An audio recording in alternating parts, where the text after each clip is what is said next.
Alhamdulillah, alhamdulillahilladzi arsala rasulahu bil huda wa dinil haqq liyudhhirahu wa kafa billahi syahida. Asyhadu an la ilaha illallah wa asyhadu anna Muhammadan abduhu wa rasuluh la nabiyya ba'da. Yang kami hormati Ustadz Khairul Razikin, Mafsir MA PhD, selaku pemateri kajian pada pagi hari ini, dan salah saja.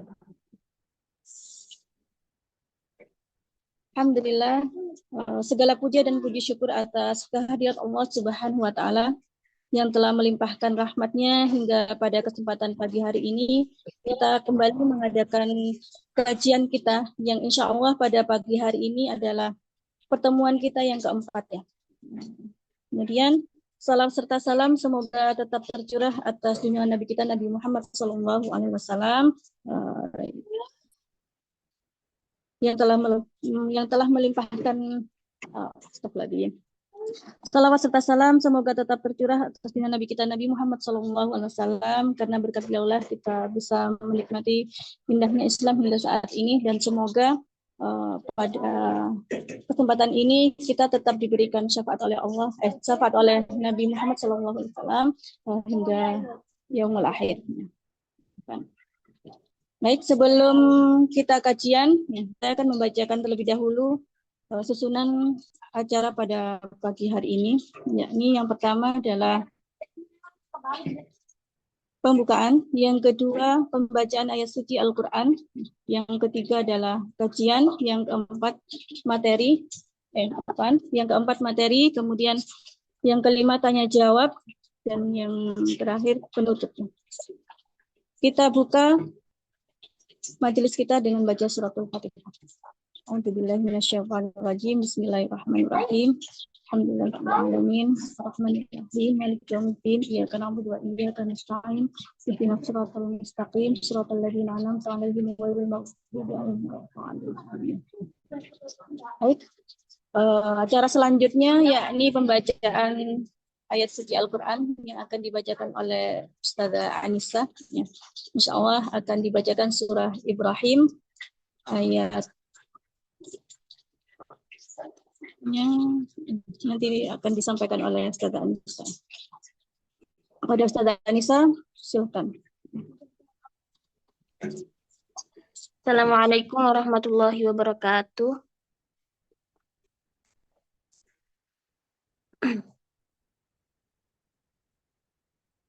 A'udzu billahi minasyaitonir rajim.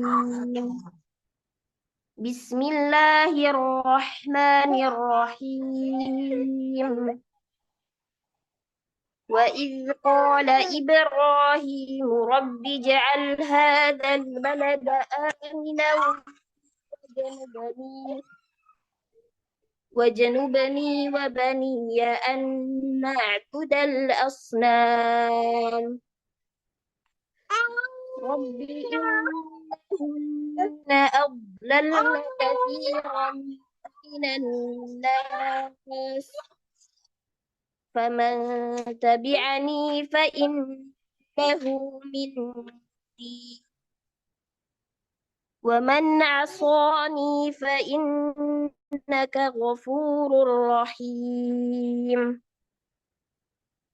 Rabbana inni askantu min dhurriyyati biwadin ghairi dhi zar'in 'inda baitikal muharrami Rabbana liyuqimus salata faj'al af'idatan minan nasi tahwi ilaihim warzuqhum minas samarati la'allahum yashkurun. Rabbana innaka ta'lamu ma nukhfi wa ma nu'lin wa ma yakhfa 'ala Allahi min syai'in fil ardi wa la fis sama'. الحمد لله الذي وهب لي على الكبر إسماعيل وإسحاق إن ربي لسميع الدعاء رب اجعلني مقيم الصلاة ومن ذريتي ربنا وتقبل دعاء ربنا اغفر لي ولوالدي وللمؤمنين يوم يقوم الحساب. Dengan nama Allah yang Maha Pengasih lagi Maha Penyayang. Dan ingatlah ketika Ibrahim berdoa, ya Tuhan, jadikanlah negeri ini negeri yang aman, dan jauhkanlah aku beserta anak cucuku agar tidak menyembah berhala. Ya Tuhan, berhala-berhala itu telah menyesatkan banyak dari manusia. Barang siapa mengikutiku, maka orang itu termasuk golonganku. Dan barang siapa mendurhakaiku, maka Engkau Maha Pengampun, lagi Maha Penyayang. Ya Tuhan, sesungguhnya aku telah menempatkan sebagian keturunanku di lembah yang tidak mempunyai tanaman di dekat rumah Engkau, yaitu Baitullah yang dihormati. Ya Tuhan, yang demikian itu agar mereka melaksanakan sholat, maka jadikanlah hati sebagian manusia cenderung kepada mereka, dan berilah mereka rezeki dari buah-buahan, mudah-mudahan mereka bersyukur. Ya Tuhan kami, sesungguhnya Engkau mengetahui apa yang kami sembunyikan dan apa yang kami tampakkan, dan tidak ada sesuatu pun yang tersembunyi bagi Allah, baik yang ada di bumi maupun yang ada di langit. Segala puji bagi Allah yang telah menganugerahkan kepadaku di hari tuaku, Ismail dan Ishak. Sungguh Tuhanku benar-benar Maha mendengar memperkenankan doa. Ya Tuhanku, jadikanlah aku dan anak cucuku orang yang tetap melaksanakan sholat. Ya Tuhan kami, perkenankanlah doaku. Ya Tuhan kami, ampunilah aku dan kedua ibu bapakku dan semua orang yang beriman pada hari diadakan perhitungan, hari kiamat. Shadaqallahul azim. Assalamualaikum warahmatullahi wabarakatuh. Waalaikumsalam warahmatullahi wabarakatuh. Shadaqallahul Adzim. Semoga yang membaca dan yang mendengarkan mendapatkan pahala dari Allah Subhanahu wa taala. Cara selanjutnya yakni kita memasuki materi kajian yang akan disampaikan oleh Ustaz Khairul Munafsir, Khairul Zikir Munafsir. Kepada Ustaz Choi ya, bisa kita panggil. Kami persilahkan.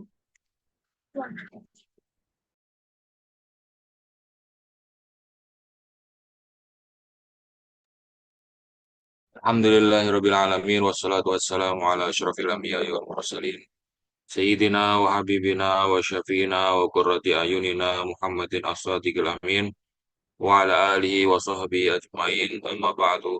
Assalamualaikum warahmatullahi wabarakatuh.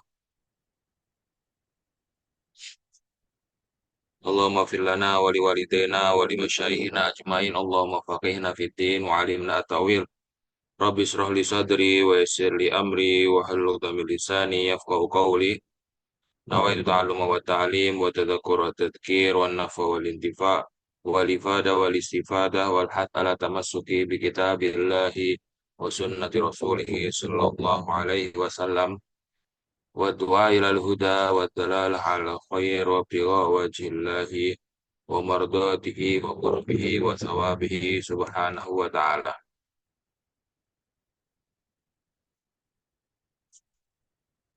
Alhamdulillah di pagi hari ini kita bisa berjumpa kembali untuk melanjutkan pembahasan kitab Riyadhatus Shibyan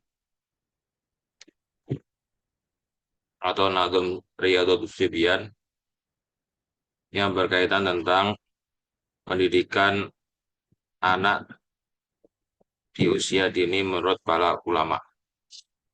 Bismillahirrahmanirrahim. Bisnadi al-muttasir ila nadim rahimahullahu ta'ala wa nafa'na bi ulumihi fil dharain amin.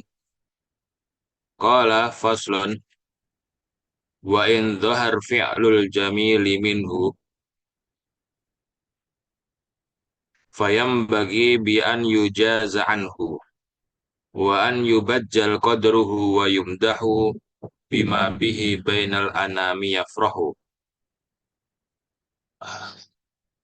Pasal ini berkaitan tentang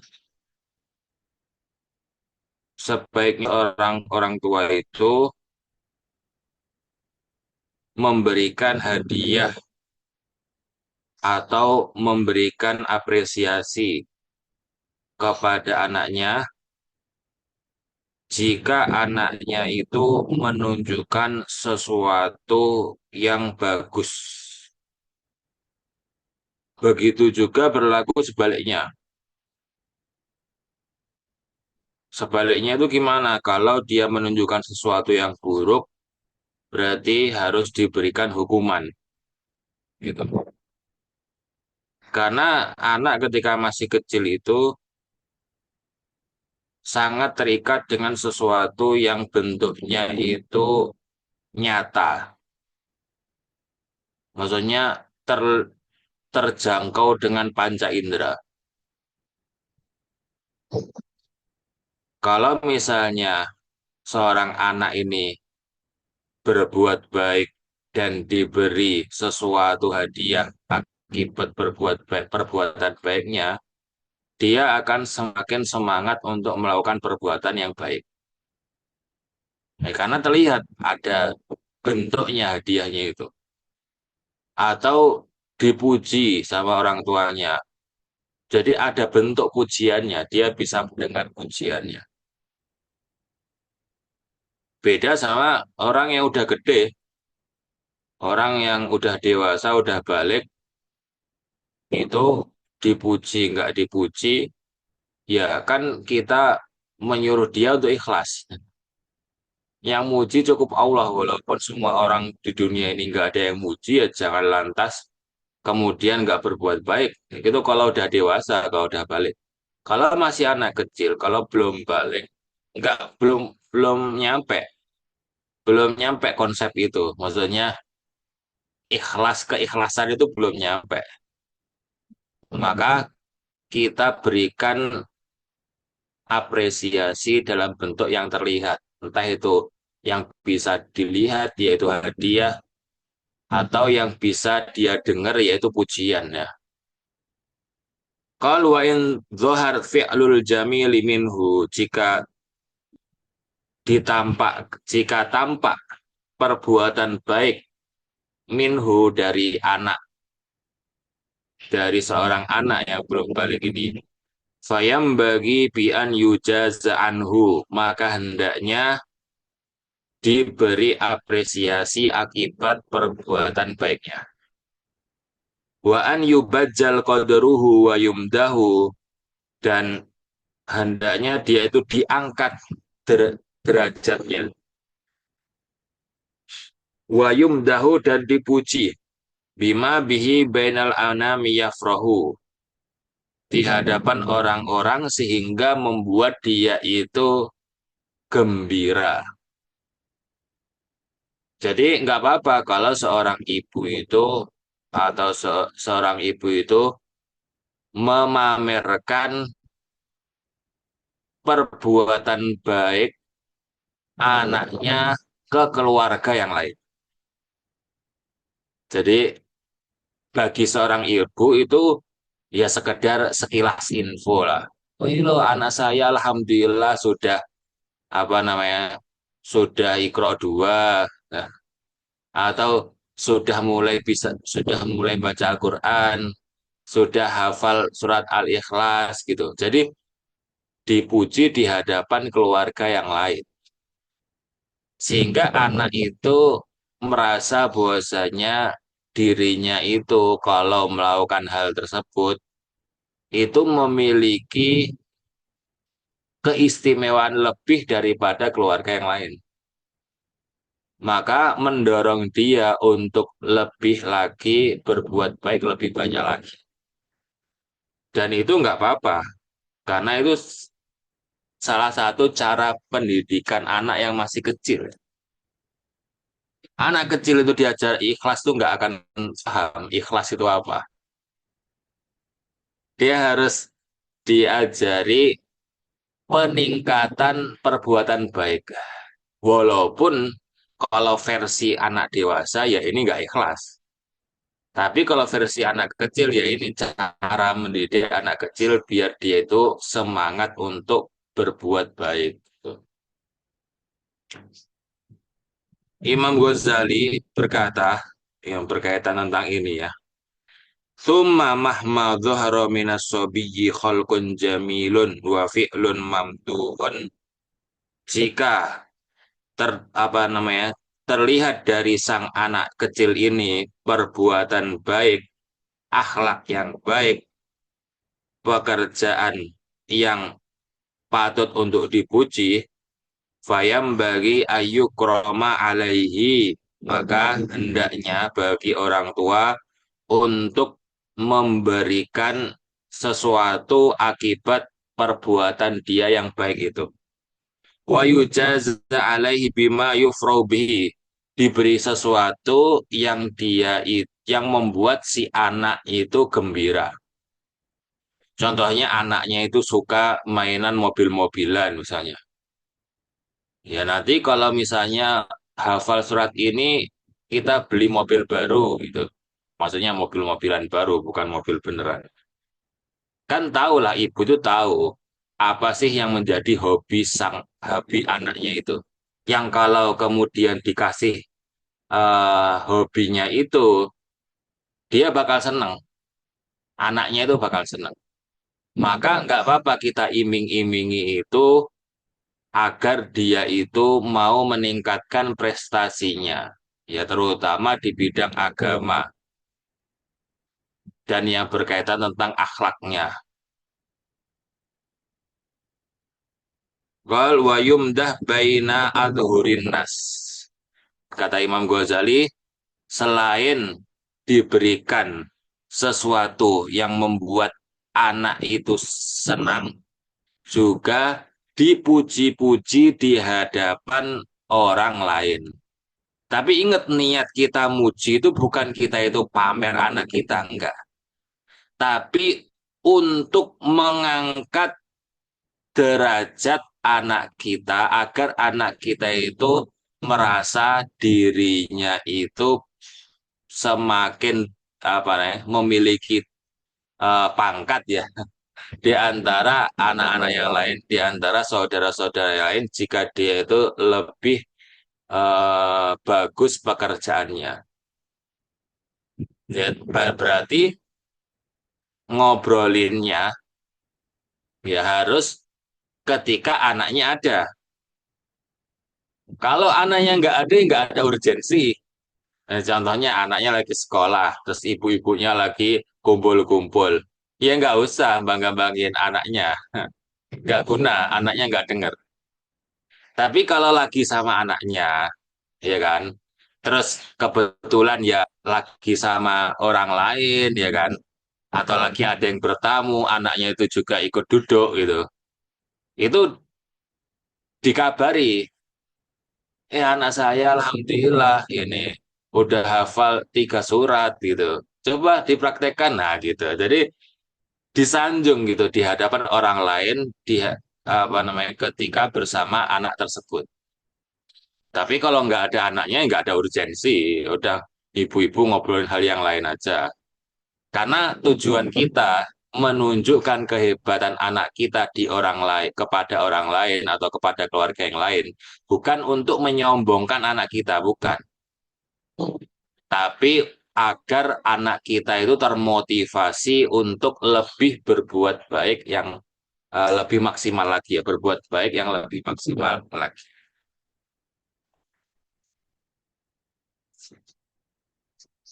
Qala an-nadhim rahimahullah taala wa in fa'al fi'lan dhamiman sirran fayambagi alla yu'atab jahran. Kalau sebaliknya kita menemui anak kita yang belum balik ini suatu perbuatan buruk, kita nemukan anak kita itu melakukan suatu maksiat atau sesuatu yang tidak pantas, baik itu secara agama maupun secara sosial. Dan kalau kita nemuinnya itu sendiri, misalnya kita nemuin anak kita itu ngerokok, saya gitu ya. Dan yang tahu itu kita sendiri, nggak ada yang lain tahu. Dia sembunyi di aman di mana gitu kan. Terus kita kok nyium bau rokok atau gimana. Terus kita ketahuan, loh, rokok gitu. Itu kan si anak ini mau berbuat buruk, tapi dia masih berusaha untuk nggak kelihatan sama orang lain. Jadi sembunyi-sembunyi, berbuat buruknya itu sembunyi-sembunyi. Fa'in fi'lan dari mansiron, jika seorang anak itu berbuat buruk sembunyi-sembunyi, fayam bagi Allah yu'atab jahron, maka nggak boleh bagi orang tua untuk membesar-besarkan kesalahannya, nggak boleh diomongkan ke orang lain, nggak boleh dimarahin teriak-teriak sehingga terdengar sama orang lain, nggak boleh. Bahkan kalau ketahuan sama ibu, nggak boleh kemudian diomongkan ke ayah secara langsung di saat anak itu tahu. Maksudnya nggak boleh ibu itu komplain ke ayah di saat yang nemuin kejadian itu hanya ibu. Nggak boleh. Walaupun ya apa nih, kenyataannya kita tetap ngobrol sama sang ayah. Tapi kan ngobrolnya ketika di dalam kamar atau ketika anaknya udah tidur itu kan urusan lain. Kan memang gitu komunikasi komunikasi orang tua di hadapan anak sama komunikasi orang tua antara suami dan istri itu beda konteks ya. Jangan lantas keterbukaan istri ke suami itu menjadikan ibu ngomongin perbuatan buruk anak yang hanya diketahui ibu langsung kepada bapaknya di hadapan anaknya, itu nggak boleh. Caranya gimana? Caranya bilang sama anaknya, nak, ini ibu aja yang tahu, nggak boleh kayak gini. Ini kalau ketahuan sama ayah bahaya, gitu. Ibu rahasiakan ya, tapi janji nggak boleh ngulangi lagi. Ngomongnya gitu sama anak memang harus ada rasa agar anak itu merasa cuma ibu saja yang tahu, berarti ada kesempatan untuk memperbaiki diri loh. Ayah belum tahu gitu loh. Tapi kalau langsung dibilang, tahu ayah ya ini loh anakmu kayak gini, ya udah ambiar. Anaknya udah nganggap, ketahuan sama ibu, walah ketahuan sama ayah pula. Jadi nggak gitu konsepnya. Jadi tetap dinasehati secara personal siapa yang nemukan ya. Entah itu ayahnya atau ibunya. Bilang, ini tetap ibu rahasiakan gitu misalnya. Nggak boleh diulangi lagi gitu. Bahaya kalau ketahuan sama ayah gitu. Tapi ibunya nanti ketika anaknya itu udah tidur atau anaknya sekolah, laporan sama ayah. Tadi ya saya ketemukan anak itu kayak gini. Ya tetap laporan. Cuman ayahnya pura-pura nggak tahu aja. Pura-pura anaknya itu nggak melakukan perbuatan apa-apa. Jadi pendidikan itu gitu, harus pakai siasat. Kalau enggak ya nggak berhasil. Gitu. Qal wala yudam baina asnafil wara fa innahu yukhsha bi ayyat jasara. Dan tidak dijelek-jelekkan baina asnafil wara di antara orang-orang, ya kan? Fa innahu yukhsha bi an jasara, karena ditakutkan kalau perbuatan buruk anak kita yang kita temukan sendiri ini kita apa namanya kasih tahu ke orang lain, dia bukannya malah merubah sikapnya, tapi malah semakin menjadi-jadi dengan alasan udah ketahuan sama ayah ibu, udah ketahuan sama orang lain, akhirnya ya udah ngapain malu lagi gitu.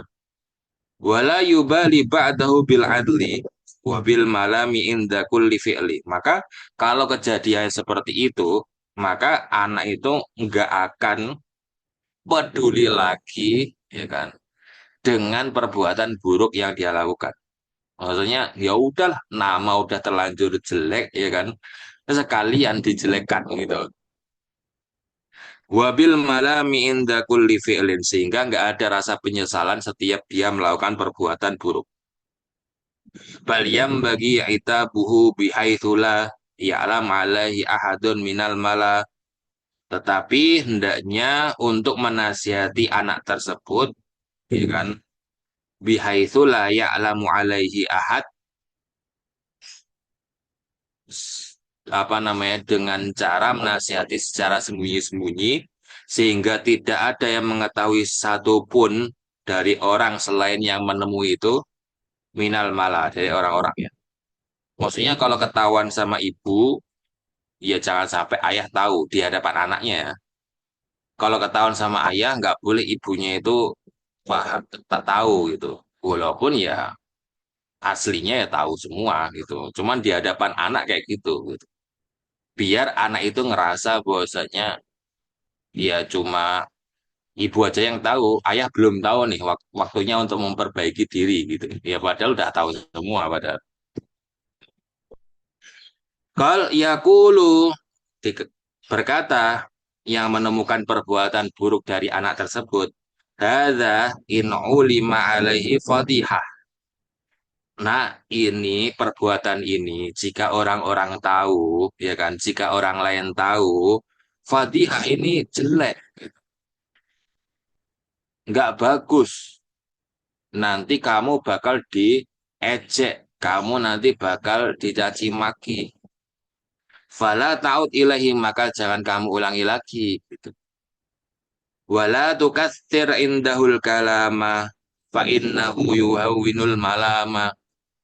Cara menasihati anak yang dia itu belum balik sama yang sudah balik itu jauh beda. Anak yang belum balik ini, cara menasihatinya harus to the point. Langsung intinya apa? Contohnya, perkataan ini nggak boleh diucapkan ya, jorok, jelek, nggak enak didengar gitu. Kalau anak itu belum balik, jadi langsung to the point gitu, nggak usah bertele-tele. Karena anak itu kalau semakin kita itu nasihatin anak kecil ya, anak yang belum balik, nasihat kita itu nggak to the point, nggak langsung pada intinya. Maksudnya kita bawa ke sana, ke sini, baru kemudian ke inti. Apa? Fa'innahu yuhawwinul malah bosen dia. Malah nggak tahu apa sih sebenarnya yang diinginkan sama orang tua ini. Ngomong sana, ngomong sini gitu. Ya beda sama si kalau anak udah gede, anak udah balik, baru kita jelaskan secara detail. Menimbang, melihat, mengetahui, ya, memutuskan gitu kan. Itu kalau udah gede itu diajaknya itu sambil mikir gitu, sambil diputar teorinya gitu loh. Kenapa kok ini nggak boleh, teorinya itu apa? Kalau udah balik gitu. Tapi kalau masih belum balik, nggak usah ngomongin teori, nggak usah ngomongin logika, nggak penting. Langsung to the point aja. Nah, nggak boleh merokok. Ini nggak bagus buat kesehatan. Ini bikin sakit, nanti kamu batuk-batuk. Nah, gitu langsung to the point. Nah, nggak boleh main game. Nanti apa namanya, eh, matanya rusak. Gitu. Nggak boleh sering main HP. Nanti nggak bisa ngelihat, nanti sering lihat HP gitu. Jadi langsung intinya apa? Kalau mau nasihat itu anak yang belum balik itu langsung tutup poin, tek tek tek tek. Kalau enggak dia bakal nggak paham apa yang kita nasihati. Kalau kepanjangan ya, kita ingatkan ini perintah Allah, ini larangan Allah, terus ini nggak boleh apa namanya, nggak boleh durhaka sama Allah. Kesana kemari, kesana kemari, anak langsung bosen, nggak paham malahan. Maunya orang tua ngomong dari tadi panjang lebar kanan kiri itu apa? Itu kalau anak belum balik itu kayak gitu. Jadi langsung tutup poin aja. Yuksha bi an yajazim wala yubali bima atahu ba'du min fi'ali. Jadi takutkan dia kalau dinasihati itu lama malah malas untuk dinasihati. Kalau anak kecil nasihat kok nasihatinya itu panjang lebar, ya udah jadi nggak peduli sama nasihat lagi. Nah, kita lihat penjelasannya Imam Ghazali di bait ini ya.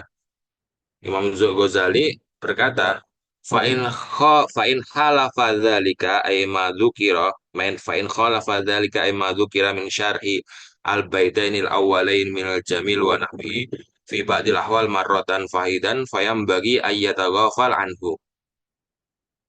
Jadi kalau seorang anak kata Imam Ghazali ya, kalau seorang anak itu menunjukkan sifat buruknya, menunjukkan perbuatan buruknya, menunjukkan perkataan buruknya di apa namanya ditemuan yang pertama kali, fayam bagi ayyataghafal anhu, maka hendaknya orang tua yang menemukan itu untuk membiarkan aja.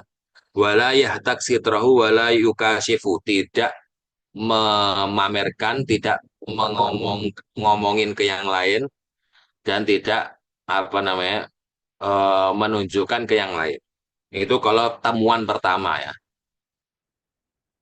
Wala yudhir annahu yatasawwar ayatajasar ahadun ala mithli. La siyama idza sartau sobiyu wajtahada fi ikhfaihi. Jadi apalagi kalau anak itu ketika melakukan perbuatan buruk itu sembunyinya sembunyi-sembunyi banget gitu. Sembunyi-sembunyi. Masuk kamar, masuk dalam lemari gitu. Maka kalau kita temukan pertama kali itu dibiarkan dulu. Fa'inna idhara dzalika rubbama yazidu jasara hatta la yubali bimukasyafah ba'da dzalik.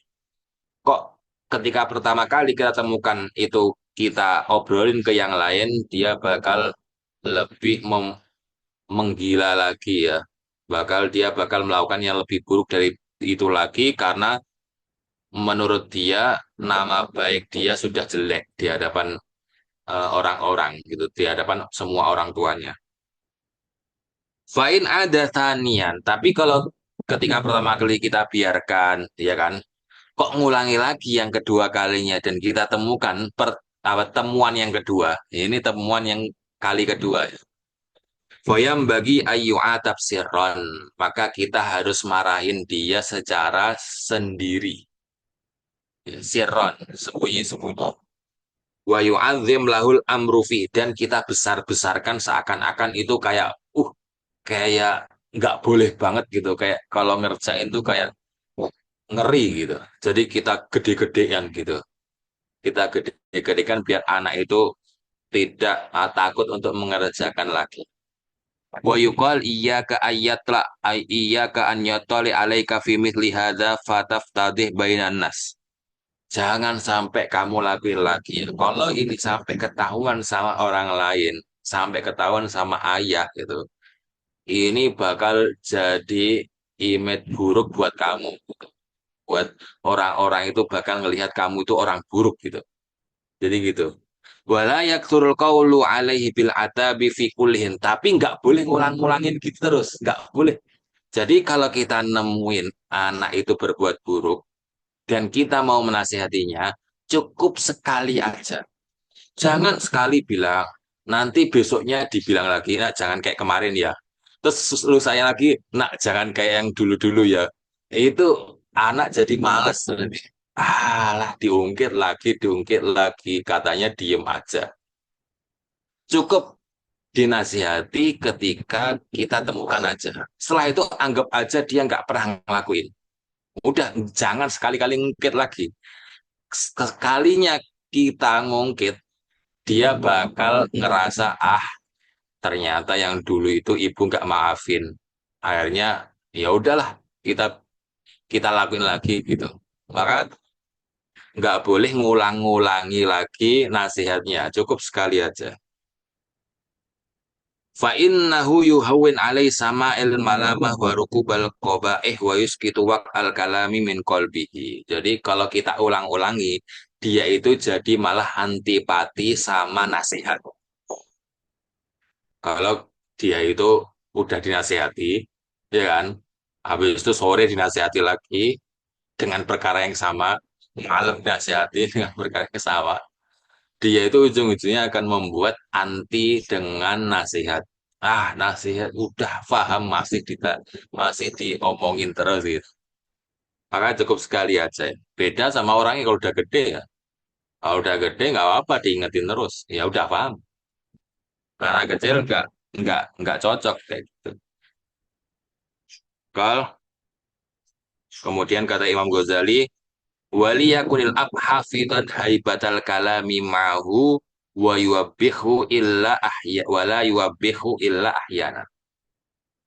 Seorang ayah, ya kan, harus menjaga image-nya bahwa dia adalah ayah, tidak menangani kasus yang receh-receh.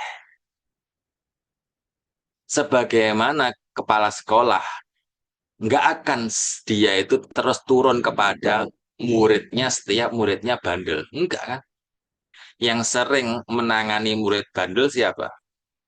Ya wali kelas. Ya kan? Dikit-dikit wali kelas, dikit-dikit wali kelas, dikit cocok wali kelas, ya kan? Nggak cocok kalau kepala sekolah terus terjun sama anaknya nakal, datang anaknya nakal diurusin, anaknya nakal diurusin. Itu bukan kepala sekolah. Kepala sekolah itu cuma ngurusin hal-hal yang hal-hal yang udah gede. Iya kan? Yang ini udah bukan pelanggaran yang remeh ini. Maka kepala sekolah turun. Sama ayah itu konsepnya kayak gitu. Jangan dikit-dikit ayah, dikit-dikit ayah, dikit-dikit ayah yang marahin. Lama-lama ayah itu bakal image-nya jelek di hadapan anak. Kayak, ayah lagi. Jadi nasihat ayah itu jadi nggak punya wibawa. Nasihat ayah itu jadi nggak punya wibawa. Cukup ibu aja yang setiap kesalahan kecil itu dikritik. Ya itu tugas wali kelas. Ya ibu itu wali kelas. Ayah itu kepala sekolah. Walaupun bukan berarti ayah cuek. Enggak. Ayah enggak peduli sama apa namanya apa yang dilakukan anak, enggak. Ya lewat jalur dalam. Ya kan sama kayak sekolah. Kelihatannya wali kelas tuh kayak menangani sendiri. Tapi kan ada rapat mingguan kepala sekolah sama wali kelas, ya kan. Gimana anak kelas satu gitu kan. Oh, anak kelas satu gini, ada yang nakal namanya si A, ada yang ini. Kepala sekolah ya tahu semua. Tapi apakah lantas kepala sekolahnya langsung turun? Enggak kan. Tetap dijadikan maklumat untuk mewanti-wanti kalau seandainya terjadi hal yang tidak diinginkan dari anak yang nakal ini gitu kan. Jadi cara cara untuk memanage rumah tangga itu kayak gitu. Yang terjun, yang sering marah-marahin itu adalah si ibu. Ayah itu hanya memarahi hal-hal yang sudah terlampau batas. Maksudnya, ini udah parah banget nih. Ayah harus turun, harus nasihatin ayah langsung yang nasihatin gitu. Sisanya cuekin aja. Kelihatannya cuek, tapi sebenarnya ya ketika di kamar sama ibu diskusi ini. Jadi ibu itu tetap minta minta pendapat si ayah. Gimana baiknya kayak gini, anak kita itu kayak gini-gini. Oh, baiknya kayak gini-gini. Itu di dalam kamar. Tidak diketahui sama si anak. Di hadapan anak, ayah itu tetap memiliki wibawa. Dia nggak akan nasihati, nggak akan marah-marah kecuali hal yang sangat urgent aja. Sisanya ibu, semua ibu. Gitu. Makanya gitu. Itu kata Imam Ghazali itu. Agar wibawa ayah itu tetap tetap ada. Ada agar tetap. Kalau semuanya terjun, nggak ada pelarian. Kalian mau ngelempar ke siapa lagi? Nggak ada yang punya wibawa lebih tinggi daripada ayah dan ibu. Iya kan? Makanya seperti itu ya caranya. Itu kata Imam Al-Ghazali. Qala an-Nadhim rahimahullah ta'ala yuhadziruhu ghayata tahdhiri minal kadhib wal fuhshi wal fujuri wa sirqati wal akli lil harami fa innahu min mujibil asami. Walaupun anak itu belum balik, dia itu harus dikenalkan dengan hal-hal yang haram untuk dilakukan. Dan tetap kita anggap dia itu melakukan sesuatu yang haram walaupun sebenarnya kalau dia ngelakuin nggak dapat dosa di sisi Allah.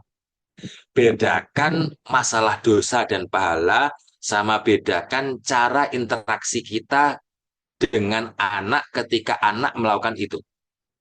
Itu hal yang berbeda ya. Contohnya kayak masalah sholat. Kita tahu bahwasanya anak yang belum balik ini dia nggak akan wajib sholat Jumat, nggak wajib sholat 5 waktu. Tapi apakah lantas kita biarkan aja anak itu main-main pas ayahnya Jumatan? Kan enggak. Tetap kita ajak dia, kita perlakukan dia seperti anak yang sudah balik alias waktunya Jumatan ya pergi Jumatan sama ayah gitu. Terus ayahnya ketika ngajak Jumatan, jangan dibiarkan anaknya lari-lari. Suruh dia duduk, nggak boleh bicara. Khutbah itu nggak boleh bicara, nggak boleh ngomong apa-apa, nggak boleh main-main, karena kalau main-main nanti sholatnya nggak sah. Ya padahal kalau nggak sah pun ya nggak apa-apa juga, kan di sisi Allah kan gitu kan. Secara hukum ilahi, itu mereka terbebaskan dari kewajiban Jumatan. Tapi secara pendidikan, kita harus membiasakan dia sejak dia itu belum balik. Jadi walaupun belum balik, bukan lantas anak itu lari-lari pas khutbah Jumat kita biarin. Enggak, tetap kita larang gitu. Kita bilang itu dosa. Padahal aslinya nggak ada berdosa. Iya kan? Tapi ini semua ya untuk pendidikan si anak. Makanya apapun perbuatan dosa, tetap kita perlakukan itu kepada anak seperti dia itu berdosa. Walaupun di sisi Allah dia nggak berdosa. Walaupun konsekuensi hukumnya beda. Contohnya gini, kalau anak misalnya dia itu mecahin barang orang lain, ya kan? Misalnya anak itu ngelempar batu, ya kan? Terus kena kaca mobil tetangga atau kaca rumah tetangga, kacanya pecah dan tetap anaknya kita anggap bersalah. Nah, nggak boleh itu. Ini kalau kayak gini gimana? Apa namanya? Pecah gini kan harus diganti. Kamu nggak dapat uang saku habis ini ya gitu kan. Karena harus ganti, karena harus ganti kacanya itu. Kamu nggak bisa jajan sekarang gitu. Padahal secara hukum kan, kalau anak itu merusakkan barang orang lain, yang nanggung siapa? Orang tua. Orang tua yang wajib untuk mengganti kacanya itu bukan anak, tapi orang tua. Tapi kenapa kok kita jelaskan seperti itu ke anak, agar dia terbiasa paham ketika nanti dia balik, nggak boleh ngerusain barang orang lain, karena konsekuensinya dia harus menggantinya. Kalau kita kayak, jadi jangan jangan kalian campur ya, antara hukum Allah sama cara memperlakukan anak. Kok kalian memperlakukannya dengan hukum Allah, walhasil anaknya nanti jadi anak nakal. Contohnya gimana? Ketika dia misalnya mecahin kaca rumah orang lain. Nggak boleh ya, apa? Udah, ini emang ini ayah yang ganti. Walhasil dia ya udah, habis itu nggak ngurusain barang orang lain karena dengan alasan orang tua yang ganti. Itu biarkan hukum Allah itu kita yang tahu bahwasanya anak itu kalau ngerusain barang orang lain yang tanggung jawab ya orang tuanya, itu cukup Allah yang tahu, cukup kita yang tahu aja. Anak itu nggak usah dikasih tahu, ya kan? Justru kasih tahu bahwasanya nah nggak boleh ngusain barang orang lain. Nah, kam uang jajanmu nggak ada ini sampai kacanya itu sesuai dengan harga kaca itu gitu. Saya sendiri mecahin kaca, bahkan tetap bilang hati-hati gitu kan. Akhirnya anak itu jadi punya gambaran, oh nggak boleh ngerusain barang orang lain. Nanti yang rugi kita sendiri, kita yang harus ganti. Uang jajan kita nggak jadi buat apa ganti itu gitu. Jadi seperti itu ya. Maka di sini wa yuhadziru ghayatah dzahiri. Anak yang belum balik itu tetap tetap di, diwanti-wanti untuk tidak melakukan perbuatan-perbuatan buruk. Contohnya apa? Minal kadzbi, nggak boleh bohong. Ini sudah kita jelaskan ya masalah berbohong. Artinya jangan sampai kita nyuruh anak nggak berbohong, tapi orang tuanya bohong. Itu sama aja mendidik tapi nggak mendidik. Kalian marahin anak ketika bohong, tapi kalian sendiri bohong sama anaknya. Gitu. Nanti bilang, nanti kalau gini tak kasih ini ya. Ternyata anaknya udah ngerjain nggak dikasih. Itu bohong nggak? Bohong. Anak itu langsung merespon, oh berarti bohong itu boleh. Walaupun setiap hari bilang ibunya bohong itu dosa nak, bohong itu dosa nak. Tapi kalau ibunya bohong ya anak lebih lebih menyerap apa yang dilakukan ibu daripada apa yang dikatakan ibu. Maka yang pertama kali nggak boleh bohong itu ya orang tua. Bohongnya harus bohong cantik sehingga nggak ketahuan sama anak. Kalau memang bohongnya itu untuk tujuan pendidikan, contohnya kayak tadi, eh, rahasia ya, ini antara kamu sama ibu aja, itu. Jangan sampai melakukan lagi. Bahaya kalau ketahuan ayah. Tapi aslinya ya nggak ngasih tahu ayah juga. Itu namanya bohong cantik untuk pendidikan. Ya, di sisi anak nggak tahu kalau dia dibohongin. Ya kan, karena kita itu ngomonginnya pas nggak ada anak, pas anaknya sekolah atau pas anaknya tidur, kita baru diskusi sama ayah masalah yang tadi tadi pagi terjadi gitu. Jadi gitu. Jadi bohong untuk urusan pendidikan boleh dengan alasan dengan tapi dengan cara yang cantik ya. Jangan sampai ketahuan sama anak kalau kita itu sudah berbohong. Tapi kalau selain masalah pendidikan, jangan berbohong dan dikurangi apa namanya eh, hal-hal yang sifatnya itu bohong ya. Kayak cerita-cerita yang bohong ya, cerita-cerita buatan itu dikurang-kurangi seminimal mungkin. Ya termasuk sinetron, lihat sinetron bareng anak, si lihat drama bareng. Itu kan ngajarin anak bohong, ya karena isi sinetron itu bohong semua, ya kan. Termasuk kartun-kartun isinya bohong semua, ya kan. Maka dikurang seminimal mungkin. Ya kalau dia suka ya ya udah tapi dibatasi. Misalnya dia suka Upin Ipin ya nggak apa-apa, tapi dibatasi ya nggak boleh every day every time Upin Ipin. Karena dia akan mencetak anak yang suka berbohong. Ya karena kartun kan pembohongan, dia kan bohong ke kita sebenarnya. Ngelakuin sesuatu tapi sebenarnya nggak sesuai dengan realita. Bisa misalnya bisa terbang, habis itu bisa ngeluarin api, ya kan? Itu kan kebohongan ya. Ya, itu diminimalisir. Ya, anak pasti suka ya kartun, tapi ya diminimalisir. Jangan selalu sama kartun, dikit-dikit kartun, dikit-dikit kartun. Ya, kalau dulu zaman kita masih kecil kan kartun itu hanya hari Ahad tok. Kalau hari Ahad tuh ya udah kita nonton kartun pagi sampai zuhur. Ya habis itu nggak ada kartun lagi. Senin, Selasa, Rabu, Kamis, Jumat, apa ada mikir kita itu lihat kartun? Nggak ada, nggak muncul juga di TV. Tapi kalau sama sekarang kan musibah ya. Setiap kali mau nonton kartun tuh ada YouTube. Tinggal buka, ngulangi lagi itu aja sampai 1.000 kali. Jangan dibiasakan kayak gitu ya. Harus diminimalisir karena nanti akan memberikan efek juga ke anak. Qal minal kadzi wal fuhsyi.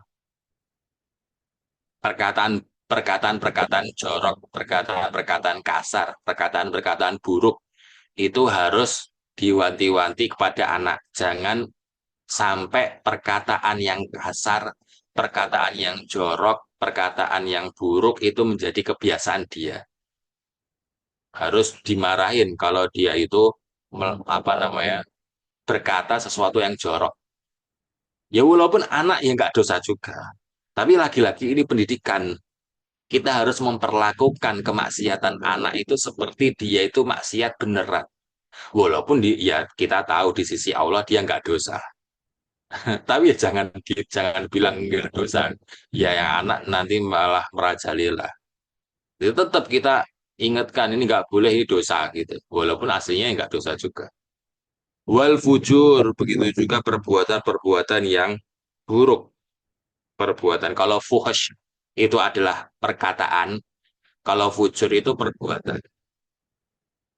Maksudnya ya segala jenis maksiat ya. Kalau wasir kotin, begitu juga mencuri, nggak boleh.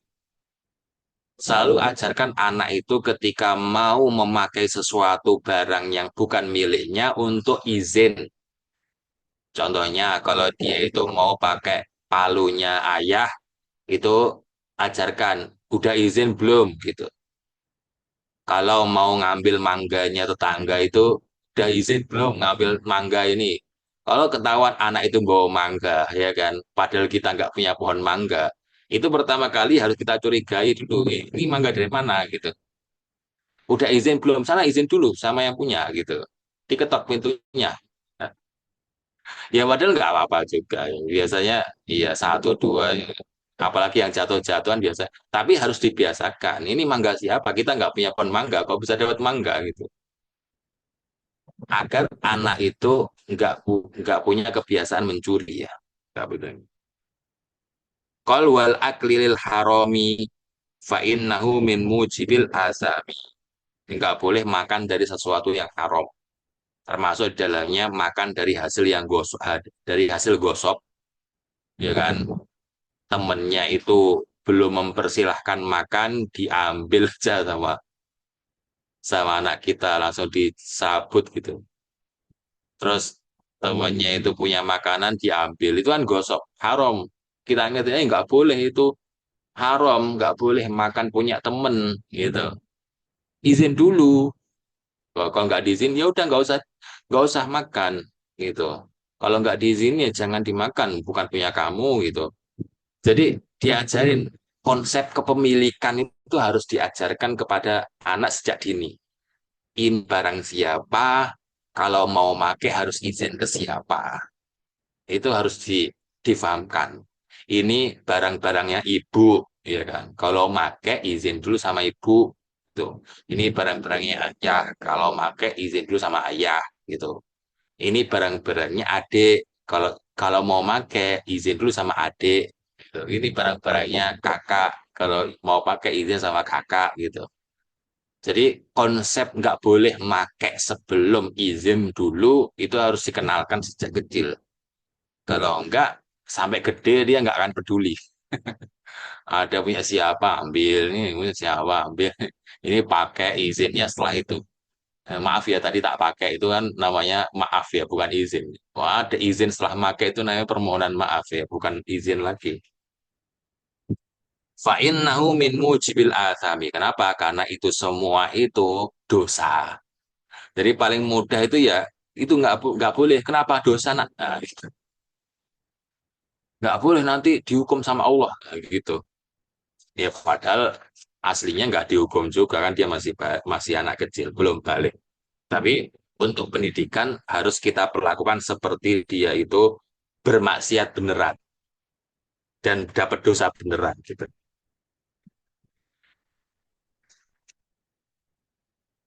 Nah, sejak kecil juga harus dikenalkan tentang konsep mahram.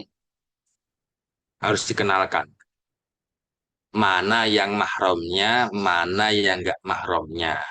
Mana yang kalau sama orang ini boleh nggak pakai jilbab, mana yang apa namanya sama orang-orang ini harus pakai jilbab. Mana yang sama orang-orang ini boleh apa namanya pakai celana pendek, pakai celana aja, apa buka baju, mana yang nggak boleh.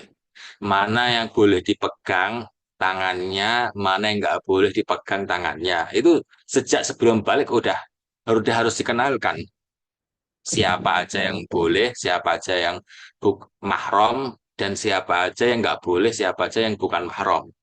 Gitu. Jangan sampai di apa walaupun anak kecil ya, jangan dibiasakan apa laki-laki ini main sama cewek yang bukan mahramnya. Walaupun anak kecil, tapi ini untuk pendidikan. Biar ketika gede dia udah terbiasa. Maksudnya diminimalisir main. Makanya Anas sering bilang bahwasanya anak cewek itu biarkan dia itu circle-nya sama anak cewek. Anak cowok biarkan circle-nya sama anak cowok. Kalau mainnya sama anak cewek itu ya cuma sekali dua kali gitu, nggak mayoritas. Jangan sampai nanti anak cowok main sama tetangga anak cewek, main pasar-pasaran atau main masak-masakan atau nanti main boneka-bonekaan, main robot-robotan. Walaupun ya konsep mahram kan belum berlaku bagi anak yang belum balik ya kan. Konsep menutup aurat pun belum berlaku ketika anak belum balik. Tapi apakah lantas kita biarkan anak kita yang nggak apa pakai celana pendek gitu? Kan nggak boleh juga, tetap nggak boleh gitu. Tetap harus kita ajarkan menutup aurat yang benar, walaupun dia itu belum balik. Itu semua adalah apa namanya pendidikan anak ketika anak itu sebelum dia itu balik. Sekarang kita akan memasuki tahap berikutnya, yaitu ketika anak itu sudah balik. Balik itu apa? Itu harus kita tahu dulu ya. Kapan anak itu balik? Anak itu balik kalau wanita jika dia itu sudah mengeluarkan darah haid di usia dia minimal 9 tahun. Jadi kalau dia itu usianya sudah 9 tahun komariah, ya kan? Kemudian dia itu apa namanya? Kalau dia itu usianya 9 tahun komariah dan setelah itu dia mengeluarkan darah, maka dia haid dan status dia sudah balik. Itu.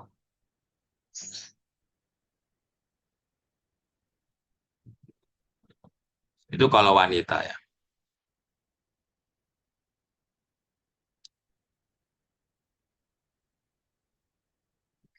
Kalau dia itu apa namanya?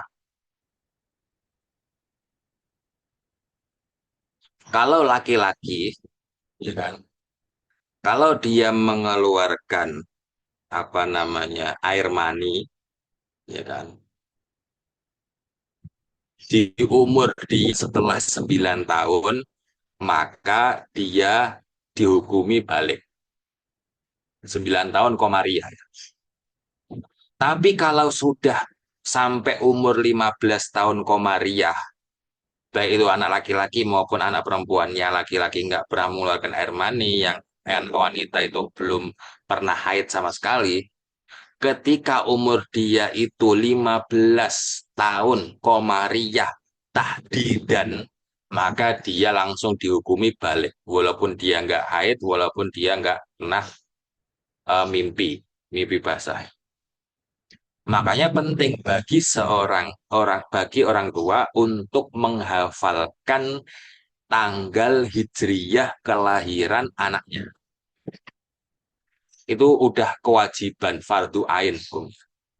Jadi jangan ingatnya itu syamsiah terus. Ingat komariahnya. Tanggal berapa anak kita lahir, tanggal 1 misalnya Syawal. Tahun berapa? 1446 Hijriah. Jam berapa? Misalnya jam 7 pagi. Gitu. 1 Syawal 1466, ya kan? 1 Syawal 1466, 1446,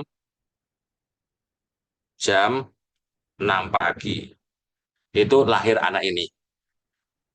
Maka kita lihat batas akhir anak itu balik adalah 1 Syawal tahun 15 tahun setelahnya, yaitu 6 tambah 5, ya 11. Jadi 1461 Hijriah, jam 6 pagi. Kalau anak itu udah sampai 1 Syawal 1461 Hijriah, jam 6 pagi, kok belum haid, kalau wanita atau laki-laki belum mimpi basah, maka dia statusnya auto balik di jam itu, di jam 6 pagi itu. Tanggal 1 Syawal 1461, tepatnya 15 tahun setelah dia lahir. Makanya yang harus kita peringati itu seharusnya adalah ulang tahun hijriahnya. Makanya kata ulama, ada beberapa tahun yang disunahkan untuk memperingati kelahirannya. Di umurnya yang 7 tahun, di umurnya yang 10 tahun, dan di umurnya yang 15 tahun. 7 tahun, kenapa? 7 tahun komariah, kenapa? Karena anak itu sudah harus sholat, harus banget sholat. Di umur dia 7 tahun komariah.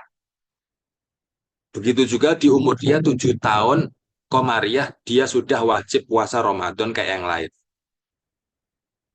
Di umur dia 10 tahun komariah, ya kan? Dia kalau nggak sholat kita hukum, kalau nggak puasa kita hukum. Nggak ada istilahnya puasa setengah hari lagi, harus puasanya full. Kalau nggak puasa kita hukum, kalau nggak sholat 5 waktu kita hukum. Gitu. Itu patokannya hijriyah, bukan syamsiyah, bukan masehi. Maka nggak ada untungnya juga kita memperingati ulang tahun anak masehinya. Peringati hijriyahnya aja itu lebih bermanfaat, lebih ada hukumnya yang melahirkan. Gitu. Misalnya di umur apa namanya 6 tahun, nah setahun lagi kamu udah nggak boleh bolong-bolong sholatnya lagi loh ya gitu. Jadi di ulang tahun yang ke-6 hijriyah gitu. Jadi itu ya konsep dari balik itu sendiri. Balik itu adalah tanda di mana anak ini sudah mukallaf.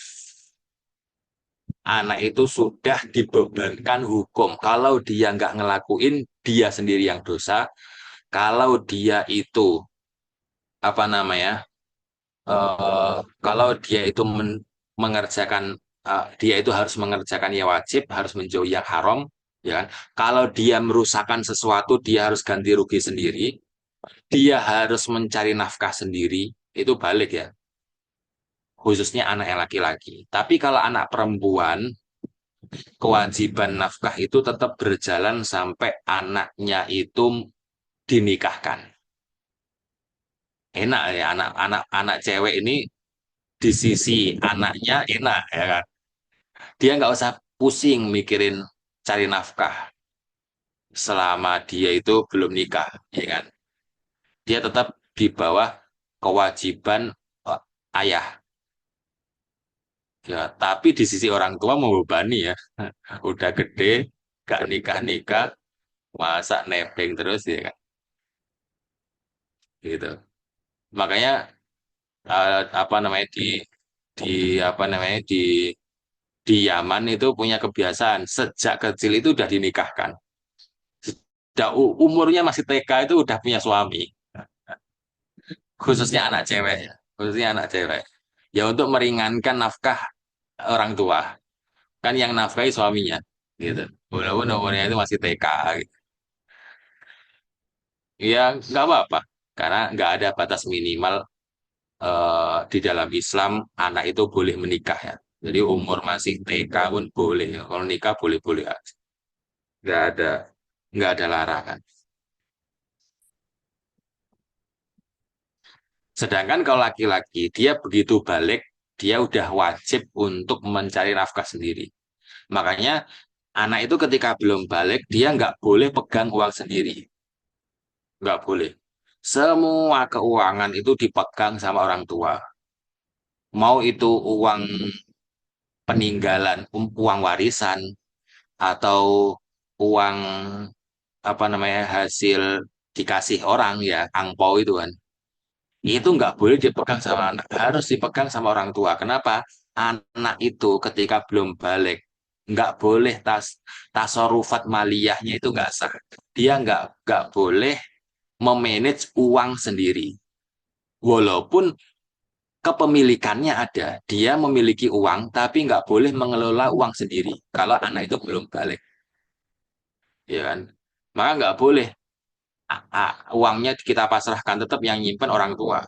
Dan orang tua nggak boleh dolim. Artinya ini uang anak, nggak boleh dibuat kebutuhan rumah tangga.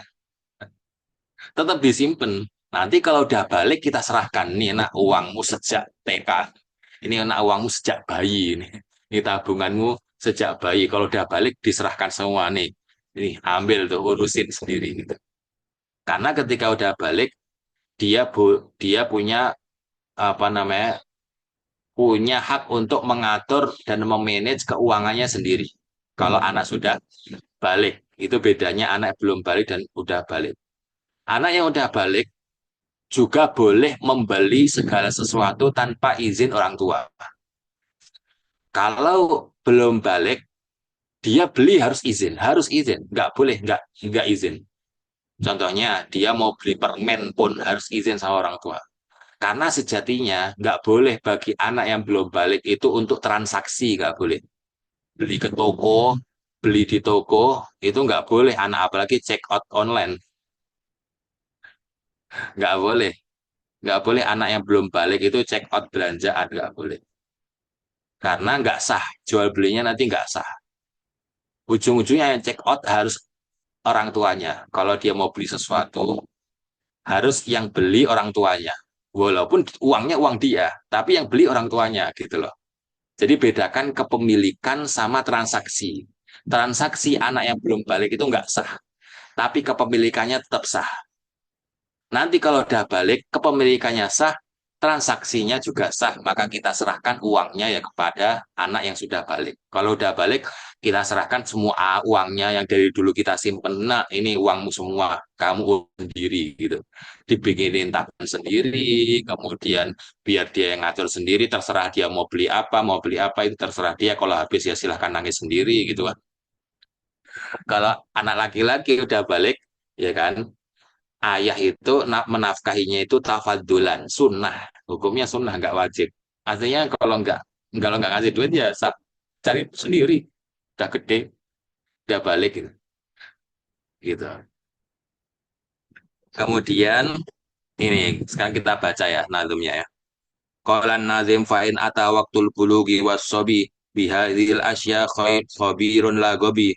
Jika sudah nyampe waktu balik dan bayi itu, sobi itu kan istilah di syariat Islam, anak yang belum balik. Dia itu dari bayi sampai anak.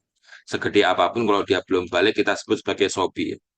Wain atau waktu bulugi, jika sudah datang waktu balik dan anak bihadal asya'i qabirun laqabi terbiasa dengan pendidikan kita yang kita udah jelasin panjang lebar beberapa pertemuan itu, khabirun laqabi, dia akan menjadi anak yang baik, tidak anak yang sembrono, tidak anak yang sembarangan gitu. Yu'arrifuhu maqsidal asya'i limuddati dunya wal ukhra'i. Nah, kalau udah balik, baru kita tanamkan konsep surga dan neraka. Bahwasanya, kenapa kok ini itu haram? Karena ini sesuatunya gini, gini, gini, gini. Kalau sering melakukan haram itu kayak gini, cara taubatnya itu gini. Kalau dosa kecil itu gini, dosa besar itu gini, ini konsekuensinya masuk neraka. Masuk neraka itu gimana kok gini? Itu dijelaskannya kalau udah balik gitu. Tapi kalau anak belum balik, nggak perlu dijelasin isi surga, isi neraka itu nggak perlu. Tinggal jelasin nanti masuk neraka. Neraka itu panas, lebih panas daripada siang ini, lebih panas dari api ini. Udah gitu aja, ya kan? konsep surga neraka, konsep dosa kecil, dosa besar itu nggak usah dijelaskan ke anak yang belum balik. Cukup ini nggak boleh itu dosa, ini nggak boleh itu dosa, itu nggak boleh. Kalau makro kita nggak bilang dosa, tapi nggak boleh ini nggak disukai Rasulullah, gitu aja. Kalau kita bilang dosa kan bohong, ya kan? Makro dosa. Ya kita bilang, nggak boleh ngelakuin itu dibenci sama Rasulullah, nah, gitu. Gitu aja kalau anak belum balik. Tapi kalau udah balik, ya kita jelaskan konsepnya itu kayak gimana, sebenarnya syariat itu kayak gimana, gambaran lebih detailnya itu baru kita jelaskan ketika anak sudah balik karena dia udah mikir dan dia sudah mukallaf. Beban dosa dan pahala itu dia sendiri yang nanggung, buat orang tua lagi gitu. Qal wa anna kulla aisyin lil isani aunun ala ibadatir rahman. Ya, ketika udah gede, ketika udah balik, ya kan, kita jelaskan bahwasanya kita itu hidup di dunia untuk ibadah. Maka jangan sampai melakukan sesuatu yang melanggar perintah Allah. Pastikan semua yang kerjakan itu bernilai ibadah gitu. Itu dijelaskannya ketika anak sudah balik. Anak itu balik konsep hidup ibadah nggak main-main nanti anaknya. Kalau anak belum balik diajarin konsep kayak gitu ya kan. Nggak apa-apa anak yang belum balik itu nggak perlu dijelasin hidup itu untuk ibadah. Nggak perlu karena dia butuh main juga. Tapi ketika udah balik kita jelaskan bahwa saya nak kamu sekarang udah balik ya kan. Sekarang tujuan hidup kamu sekarang bukan untuk main-main, bukan enak-enakan, tapi untuk beribadah kepada Allah. Kamu itu diciptakan oleh Allah untuk beribadah. Kayak gitu. Aunun ala ibadatir rahmani. Kalaupun kamu nggak sedang ibadah, semua kegiatan kamu itu adalah cara kamu untuk memperkuat ibadahmu. Contohnya apa? Makan. Kenapa makan? Agar kuat beribadah. Kenapa minum? Agar kuat beribadah. Kenapa badannya bersih? Ya kan? Kenapa harus mandi? Ya kan? Karena ini habis ini mau ibadah. Gitu. Kenapa pakai baju yang rapi? Ya habis ini ibadah gitu. Jadi gitu. Itu dijelaskan ya setelah anak balik. Kalau belum balik ya nggak perlu dijelaskan konsep hidup itu untuk ibadah. Qal aqwa lidhi taqwa alal ibadah wa hiya allati tahsulu biha sa'adah. Karena kalau kita jelaskan kenapa sih kita harus sholat, ya gitu. Kenapa sih kita itu harus zakat? Itu dijelaskan. Bahwasanya Rasulullah itu menyuruh gini, hadisnya itu kayak gini, ayat Qur'annya itu kayak gini, gitu. Itu udah kalau udah balik gitu. Sehingga ketika dia itu, memang dia sejak kecil sudah terbiasa sholat. Tapi sholatnya ketika balik itu jadi lebih khusyuk, lebih lillahi ta'ala, gitu. Karena dia paham, oh ternyata saya sholat itu karena gini, agar gini, gitu. Jadi itu dijelaskannya ketika balik, ketika udah ketika udah balik sehingga apa? Aqwalidi taqwa alal ibadah lebih menguatkan ketakwaan dia ketika dia beribadah. Wahyallati tahsul biha sa'adah. Inilah yang membuat kebahagiaan di akhirat nanti. Itu dijelaskannya ketika udah balik. Kenapa sih ini ibadah? Ya biar kamu bisa masuk surga gitu. Enggak apa-apa susah di dunia, yang penting nanti di surga apa nih senang gembira gitu. Itu dijelaskannya kalau udah balik. Wal mautu aqrab kulli syai'in yuntazar wa hadhihi dunya lana daru mamar. Dijelaskan juga konsep kematian, bahwasanya kita itu pasti akan mati. Itu baru dijelaskan ketika anak sudah balik. Kalau belum balik jangan dijelaskan kematian. Nggak paham juga dia itu mati itu apa, ya kan? Terus kenapa ada mati? Itu ketika udah balik aja. Kita jelaskan bosnya, kita itu bisa meninggal kapanpun, ya nggak harus nunggu tua, nggak harus sakit, ya nggak harus ada kecelakaan, bisa tiba-tiba kita mati gitu. Dijelaskan contoh-contohnya. Ini orang ini meninggal langsung nggak ada sakit, nggak ada apa. Ini anak ini meninggal di usia muda gitu. Kal Wa hadhi dunya lana daru mamar. Dijelaskan juga kalau hidup di dunia itu cuma numpang lewat daru mamar. Itu ini bukan kehidupan abadi kita, itu bukan dunia tapi di akhirat. Maka susah dikit nggak apa-apa. Susah di akhirat walaupun selama susah di dunia, walaupun itu durasinya lama banget, itu masih lebih singkat daripada susah kita di akhirat. Itu dijelaskan ketika anak sudah balik. Fayam bagi taksiru li ta'ati tazawudan fi muddatil hayati. Maka hendaknya kalau kita tahu bahwa dunia ini cuma daru mamar, cuma tempat numpang lewat, ya kan? Maka hendaknya apa? Memperbanyak ibadah.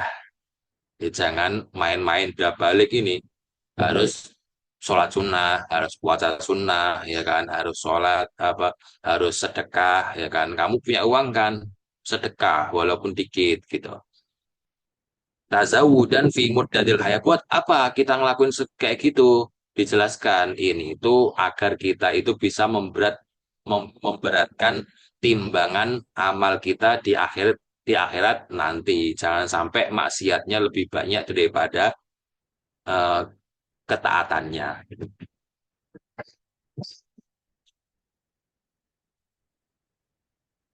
Qala an-nadhim wa hina ma yansul walad mu'addaban yakunu fi bulughihi muhadzaban. Kalau dari kecil kita didik kita itu dengan apa namanya, adab-adab yang bagus, dengan konsep yang sudah kita jelaskan sebelumnya, yakunu fi bulughihi muhadzaban. Jadi ketika balik kita itu tinggal untuk merapikan aja. Maka kesusahan di awal itu akan melahirkan keringanan di akhir. Kalian mau didik susah di awal, pas anak itu dari lahir sampai balik, kalian susah banget didiknya, bener-bener ribet, pokoknya hampir 24 jam itu untuk mendidik anak itu. Atau kalian biarkan aja dia main-main gitu kan. Tetapi pas balik kalian susah untuk ngelurusinnya, milih mana?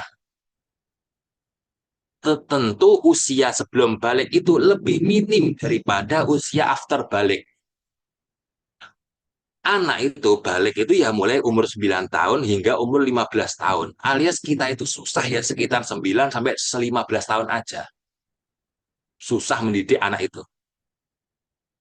Tapi setelahnya kita enjoy gitu loh, santai gitu. Setelah 15 tahun sampai umurnya 20, 30, 40, 50, itu enak gitu. Tinggal ngerapiin, ngelurusin, kalau agak oleng dikit kita balikin lagi, oleng dikit dibalikin lagi gitu. Enaknya gitu kalau kita mau susah payah ketika dia itu masih kecil. Tapi kalau dari kecil, anak kecil aja udah biarin waktunya main-main gitu.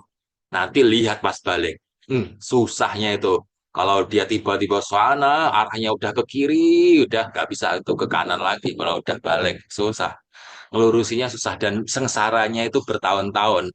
Lebih dari 15 tahun itu bakal lebih sengsara lagi daripada kita itu susah 15 tahun. Jadi anak yang belum balik, maka harus sabar.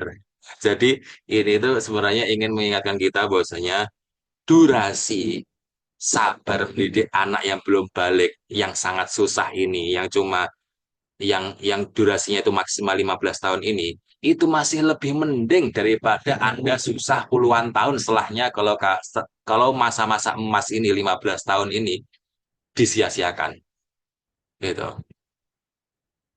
Tu'athirul asya bihi fil qalbi ta'thiru haddis sayfi inda darbi. Jadi bekas pendidikan orang tua di saat dia belum balik itu bagaikan bekas sayatan pedang ketika ditebaskan. Beneran kelihatan gitu. Beneran membentuk suatu pola gitu.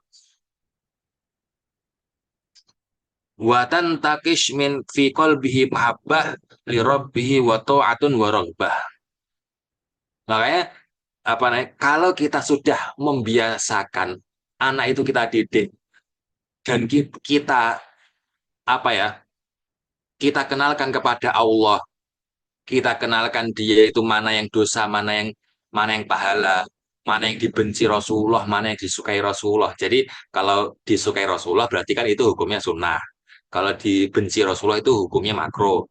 Kalau dosa itu haram, kalau pahala itu wajib gitu.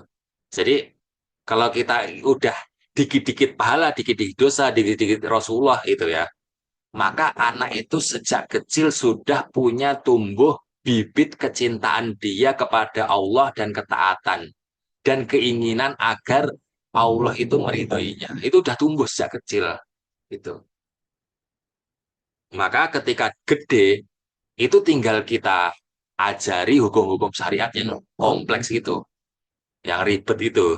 Maka kalau kecintaan, dasar kecintaannya udah dapet, mau kita jejelin dia itu, kamu wajib ini, haram ini, wajib ini, dia enjoy. Tapi kalau dari kecil kita nggak tanamkan bibit kecintaan dia kepada Allah, kepada apa namanya, kepada Rasulullah, takut kepada dosa, seneng pahala, itu ketika gede mau borok-borok mau kita jelasin hukum yang detail, hukum yang ringan aja dia nggak mau nerima karena nggak ada dasarnya itu. Makanya di apa ya, ketika dakwahnya Rasulullah itu kan dibagi menjadi dua periode ya kan. Periode ketika dakwah Islam di Mekah sama periode ketika dakwah Islam di Madinah. Dakwah Islam di Mekah di awal-awal itu nggak ada hukum yang jelimet-jelimet tuh nggak ada. Hukum fikih yang ribet-ribet tuh nggak ada. 13 tahun Rasulullah itu berdakwah untuk menanamkan tauhid, untuk meluruskan tauhid umatnya. Baru kemudian di Madinah selama 10 tahun itu diisi dengan hukum-hukum, ahkam-ahkam dan lain sebagainya. Halal haram, halal haram, wajib halal haram gitu. Kenapa? Kalau tauhid itu sudah menguat di dalam diri, kita itu cinta sama Allah, ya kan? Cinta kepada Rasul, ya kan? Takut kepada surga, takut pada neraka dan pingin masuk surga. Itu setelahnya kalau kita itu mau diisi dengan haram haram wajib itu itu seneng gitu. Kita terima. Tapi kalau di awal itu nggak ditanam konsep tauhid itu, kecintaan kita pada Allah dan Rasulullah, nggak akan kuat dia nerima haram dan wajib itu. Ujung-ujungnya ngatur-ngatur nah, gitu.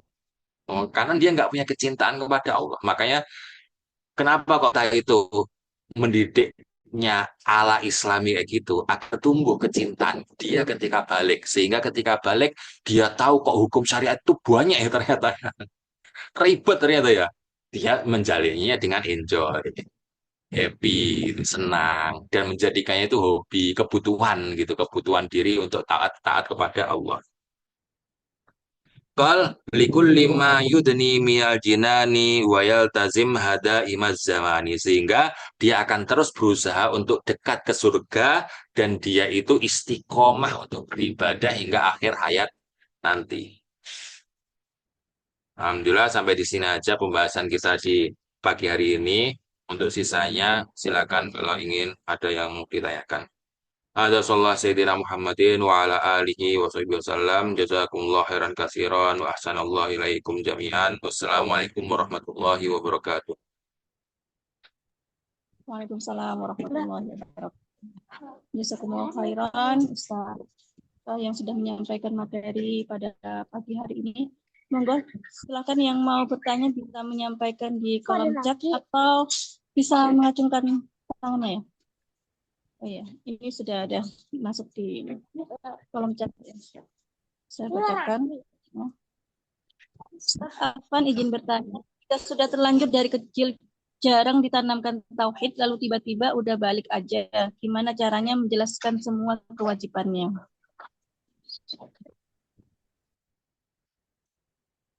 Berarti kalau dari kecil, kalau dia sebelum balik belum ditanamkan tauhid, ya kan, dan baru sadarnya itu udah balik, ya dia harus gerilya berarti. Dia harus gerilya dari sisi, di satu sisi dia harus, orang tua harus memahamkan sisi tauhidnya, dari satu sisi lain dia harus difahamkan syariatnya. Karena kalau udah balik, nggak ada waktu lagi untuk menanamkan tauhid. Dia harus ngejalin syariat gitu loh. Kalau enggak ya dosa. Beda sama masih waktu kecil. Masih waktu kecil, dia itu belum wajib untuk ngelakuin segala syariat.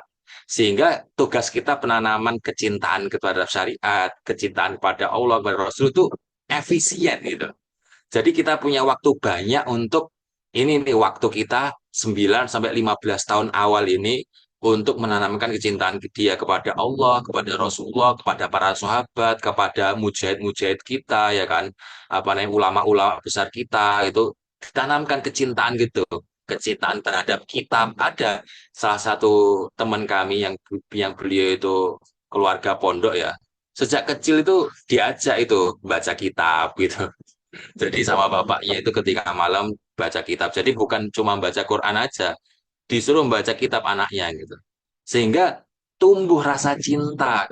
Walaupun anak itu belum wajib tolabul ilmi ya, borok-borok tolabul ilmi ya kan. Orang halal haram aja belum wajib ya kan, belum belum kena itu. Tapi kita tanamkan kecintaan itu, mumpung lagi longgar. Ini waktu longgar ini. Artinya nggak apa-apa anak itu sholatnya kayak gitu, puasanya gitu, karena belum balik. Ya, makanya jangan sampai ngelewatin waktu emas ini untuk menanamkan pondasi itu, pondasi sebelum dijejeli syariat. Kalau udah balik ya harus kerjanya ekstra. Di satu sisi menanamkan tauhid, di satu sisi harus tetap menjalankan syariat karena udah balik. Nggak bisa, nggak bisa kita fokus di salah satu, nggak bisa harus bareng. Makanya pernah ditanya guru kami gini, Syekh, kalau misalnya kita itu udah gede baru sadar ternyata baru sadar ternyata banyak hukum syariat belum kita ketahui. Ternyata kita selama ini salah ngelakuin ibadah, ya kan? Atau nggak paham ibadah malah lebih parah. Mana yang lebih diutamakan? Ngafalin Quran dulu atau belajar syariat dulu? Kata guru kami, ya jelas belajar belajar syariat dulu, iya kan? Karena itu fardu ain, yang didahulukan fardu ain dulu.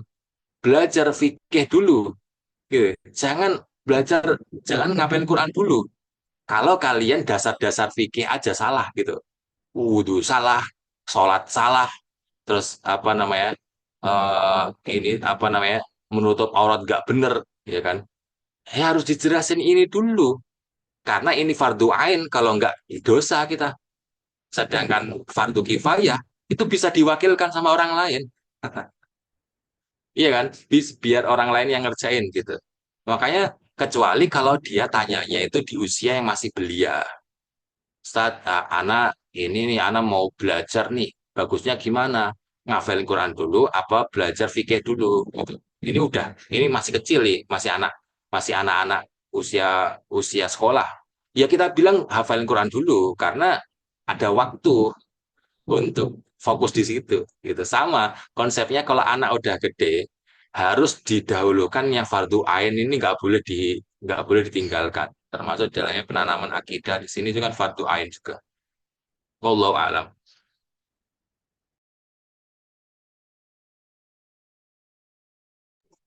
Nah, kita keluarkan Ustaz. Selanjutnya ya, bagaimana cara menanggapi pertanyaan anak umur 4 tahun tentang adanya Allah dan penciptaan dirinya sebagai manusia?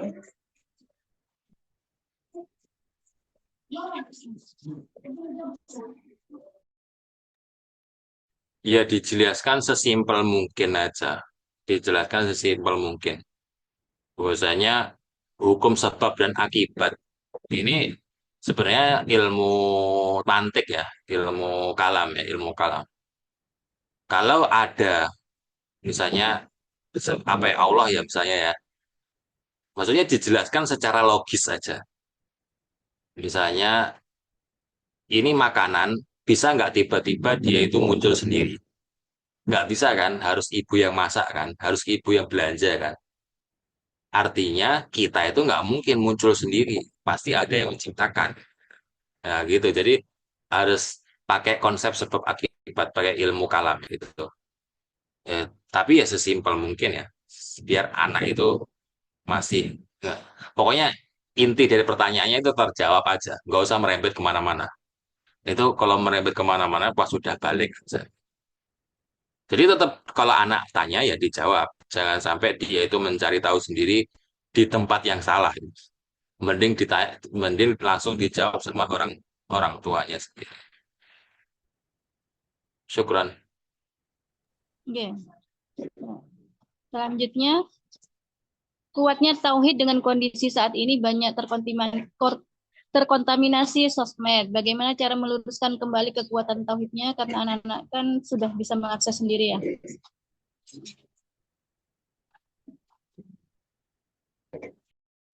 Ya ini PR yang lumayan panjang ini gara-gara sosmed ini ya.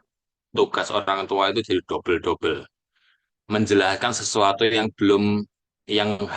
belum harus dijelaskan kepada anak di usia segitu. Makanya harus diminimalisir. Jangan sampai anak belum gede itu punya akun. Apalagi udah dibuatin akun sama orang tuanya. Itu anak nemu banyak sekali. Anak bayi udah punya akun sosmed. Siapa yang bikin orang tuanya? Ini orang tuanya ini sehat apa sakit sebenarnya? Udah tahu sosmed itu tempatnya orang nakal sama orang baik, nggak ada yang bisa kita ini pilah-pilah. Itu yang main sosmed itu setan atau manusia beneran. Itu apa jin yang apa iblis yang bikin akun kan nggak tahu kita. Sosmed kan dunia kayak gitu. Maka nggak usah lah dikenalin sama sosmed. Kalaupun harus main, pakai pakai akunnya yang khusus untuk anak itu ada atau enggak itu. Kalau enggak ada ya pokoknya dibatasi sebatas mungkin gitu. Ya kan? Kalau Google itu Google anak, kalau YouTube itu YouTube anak gitu. Karena susah ya. Kalau bisa dibiasakan kegiatan yang dia itu apa ya real. Jangan dibiasakan kegiatan yang fana atau kegiatan yang eh, apa ya, yang maya. Jangan dibiasakan kegiatan maya untuk anak kecil ya. Dibiasakan kegiatan yang real. Sekalian dia itu membantu memperbaiki motor sama bapaknya gitu kan, ngotak-ngatik mobil sama bapaknya itu lebih bagus daripada dia itu lihat tutorial YouTube. Eh, Lihat sesuatu yang ini apa namanya di online itu. Makanya diminimalisir ya, karena kalau mau nggak mau, kalau kalian mau bebaskan anak punya akun sendiri, medsosan sendiri, habis itu bikin status, bikin story, bahkan bikin konten sendiri, maka konsekuensinya PR Anda sebagai orang tua itu double-double. Memperbaiki dunia nyata dan memperbaiki dunia mayanya dia. Orang zaman dulu aja memperbaiki dunia nyata aja empot-empotan, ini suruh memperbaiki dunia maya juga. Maka ya konsep ya apa ya caranya terbaik ya memfilter dunia maya dia dikurangi seminimal mungkin. Makanya paling bagus ya dipondokkan aja biar nggak lihat HP, biar nggak lihat HP, biar lihatnya kitab terus. Itu lebih bagus. Susah zaman sekarang itu kan. Kayak anak dari awal sudah bilang bahwasanya jangan biasakan main HP di hadapan anak. Jangan dibiasakan. Kalau mau buka HP pas anak itu dia fokus sama sesuatu. Jangan sampai anak itu mau interaksi sama kita, tapi kita main HP.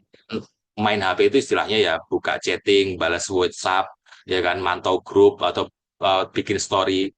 Di saat anak itu lagi interaksi sama kita, jangan sekali-kali kita itu megang HP. Kenapa? Dia bakal, orang tua megang HP, anak main HP juga lah. Gitu konsepnya nanti. An Orang tua nyuruh anak nggak main HP, tapi ketika anak ajak ngobrol, dia main HP. Lah gimana? Terus anak harus ngomong sama setan gitu. Kan anak jadi mikir kayak gitu. Jadi, maka konsekuensinya, ya susah. Makanya anak bilang, mendidik anak di usia dini, itu susah. Tapi susahnya itu bakal terbayar setelah dia itu udah balik. Maka harus benar-benar sabar ngurusin anak kecil itu benar-benar banyak pantangan. Jangan dikira anak doang yang ribet. Kita pun yang seharusnya kita itu boleh ngelakuin itu kalau kita jomblo, Kalau kita jomblo ya kan, kita mau medsosan seharian gitu kan, hahaha gitu kan, boleh aja. Tapi kalau jadi ibu, jangan harap ya kalian harus memperhatikan gimana nanti anak kalau kelihat, ya gimana kalau anaknya nanti nyontek nyontek, akhirnya mau bikin akun juga, itu gara-gara siapa orang tua itu kan, ya kan? Makanya apalagi sampai dikontenin anaknya, dikontenin ya, ujungnya dia pingin bikin konten juga sendiri. Ya, siapa yang bikin jariah? Orang tuanya. Makanya tunggu aja sampai dia itu balik. Kalau dia udah tahu konsekuensi hal haramnya, kan nanti dia akan mikir sendiri masalah akun dia. Maka seharusnya bikin akun tuh nggak boleh anak yang belum belum balik itu nggak boleh diterima akun itu. Ya seharusnya ya tapi ya gimana? Itu kan konsep dari Barat ya orang kafir mana peduli dia itu balik nggak balik. Bikin akun bayi pun bisa ya kan. Makanya ya gitu ya solusinya diminimalisir ya. Diminimalisir seminimal mungkin. Wallahu alam. Pertanyaan selanjutnya ya, Ustaz. Mulai kapan kita boleh menerangkan neraka dan azab Allah kepada anak kecil? Apa tidak boleh sama sekali?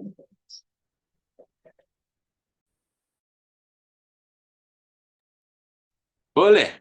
Boleh menerangkan neraka sama surga kepada anak kecil karena itu termasuk dari penanaman akidah. Ya, tentu dengan sesuatu yang bisa dijangkau oleh anak, apa namanya? Bisa dipahami dengan oleh anak.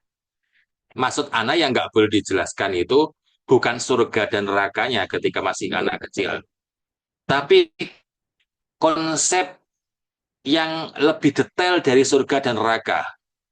Contohnya kayak bidadari itu laki-laki laki-laki ada bidadarinya atau enggak, perempuan itu gimana, perempuan itu masuk surganya itu gimana, terus apa namanya itu kan konsepnya jelimet ya. Terus anak kecil kalau mati dia masuk surga itu atau masuk neraka itu kan konsep yang agak ribet ya kan. Terus urutan urutan nanti di akhirat itu kayak gimana, terus ini apa itu pokoknya yang ribet-ribet itu diundur sampai ketika dia balik aja.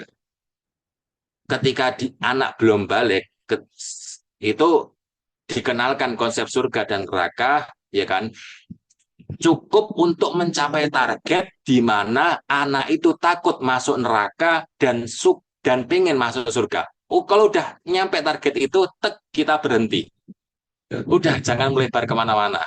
Begitu kita dapat feel itu bahwasanya anak itu kalau dibilang nak nggak boleh nanti masuk neraka gitu itu dia langsung takut udah berarti kita lolos kita udah sukses menjelaskan neraka kalau kita bilang nah ayo ngerjain ini nanti masuk surga kalau dia langsung ngerjain dia semangat ngerjain berarti kita udah sukses untuk menjelaskan konsep surga di saat dia belum balik gitu nanti lebih detail lagi baru kalau dia itu udah balik karena tujuan kita menjelaskan surga dan neraka kepada anak yang belum balik itu cuma untuk menanamkan rasa cinta dan rasa benci aja.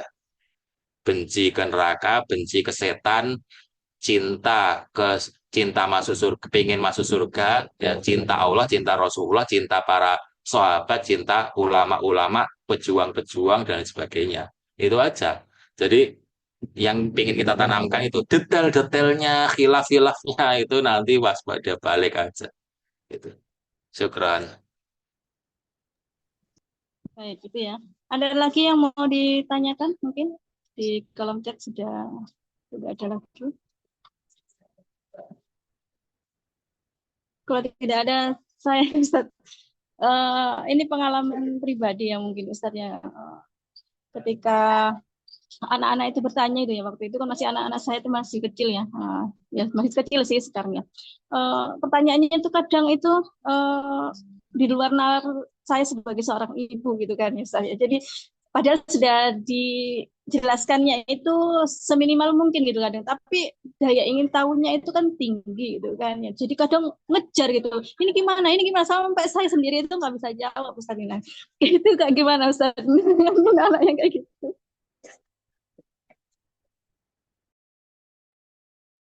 kalau punya anak yang dia itu kekepoannya itu tingkat tinggi, maka ini kasus yang pengecualian.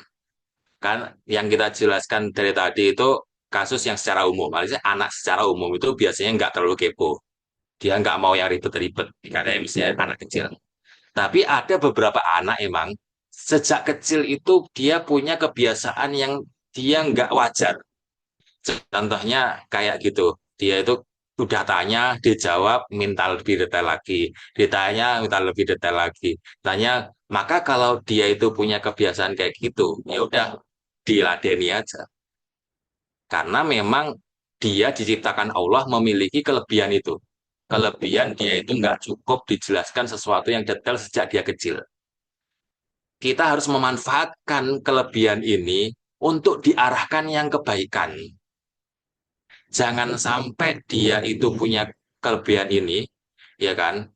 Kemudian ibunya itu membiarkan, orang tuanya itu mencuekkan, akhirnya dia melampiaskan ke orang yang salah. Dia tanya ke orang di jalan lebih parah daripada penjelasan kita itu. Atau tanya kepada tetangga kita yang jelas nggak pernah belajar agama itu lebih parah nanti. Makanya ya itu fungsi orang tua. Akhirnya kita harus upgrading ya. Nggak bisa jawab, akhirnya kita harus japri Ustazat gimana anak saya tanya kayak gini, jawabnya gimana. Jadi ujung-ujungnya nanti akan meningkatkan skill orang tua juga, meningkatkan pengetahuan. Nggak apa-apa. Kalau anak kita di luar kewajaran ada beberapa skill itu dia itu lebih lebih istimewa daripada teman-teman yang supaya kita arahkan dia yang baik. Ada anak itu skillnya itu hafalan, dia itu kenceng banget kalau ngafal dan dia seneng banget ngafal. Ya udah kita ladeni kita langsung. Oh yo hafal nih surat ini langsung surat ini surat ini surat ini. Tapi jangan diterapkan ke semua anak ya jangan. Ini hanya kasus anak-anak yang memiliki keistimewaan sendiri gitu. Karena Allah itu biasanya memang sengaja memberikan anak itu yang dia itu istimewa di satu hal. Dan itu beda-beda tiap anak ya. Jadi itu tugas ibu untuk mengarahkan dan memfasilitasinya dengan baik. Kalau ilmunya kurang berarti ibunya harus menuntut ilmu lagi lebih lebih rajin lagi. Wallahu a'lam. Ya, syukran, Ustaz. Ada lagi yang mau bertanya?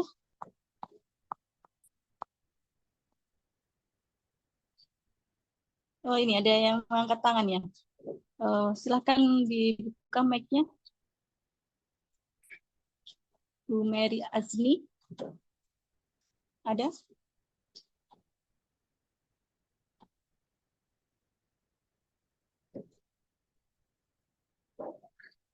Apakah pencet ya tadi?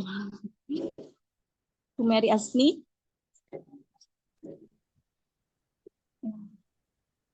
Silahkan. Ustaz, Ahlan, ahlan. Gini Ustaz, gimana cara menerapkan untuk anak, dia umur 10 tahunan gitu. Cuman kan kita kan disuruh untuk mengajak anak tuh untuk sama yang mahramnya gitu Ustaz. Sedangkan anak kita kan MDA. Jadi kan dia kan bersalaman sama ustadznya kan itu sebenarnya kan sudah diharuskan untuk tidak bersalaman dengan ustadznya. Gimana caranya tuh Ustaz? Sedangkan di tempat MDA-nya gitu kan ustadznya memang menyuruh anak untuk bersalaman dengan ustadznya gitu. Gimana Ustaz? Kurang Ustaz.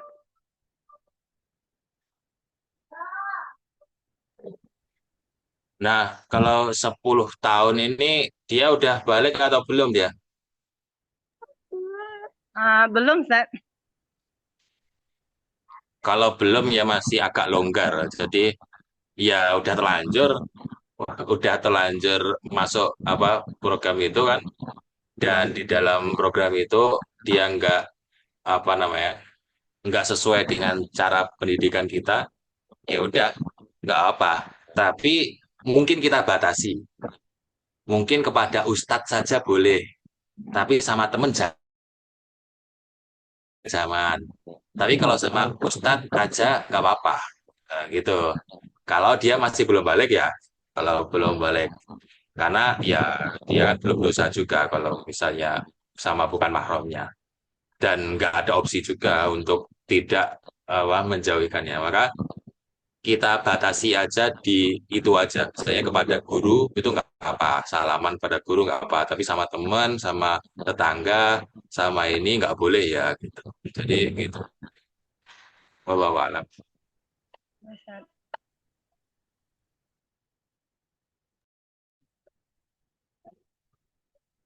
Ada lagi mungkin?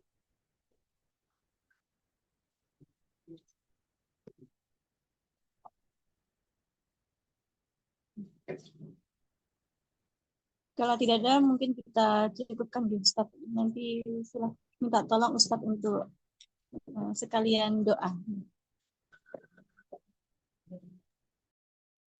Alhamdulillahirabbil alamin, hamdal hamidin, hamdal syakirin, hamdan na'imin, hamdan yu'afina wa yukafi mazidah.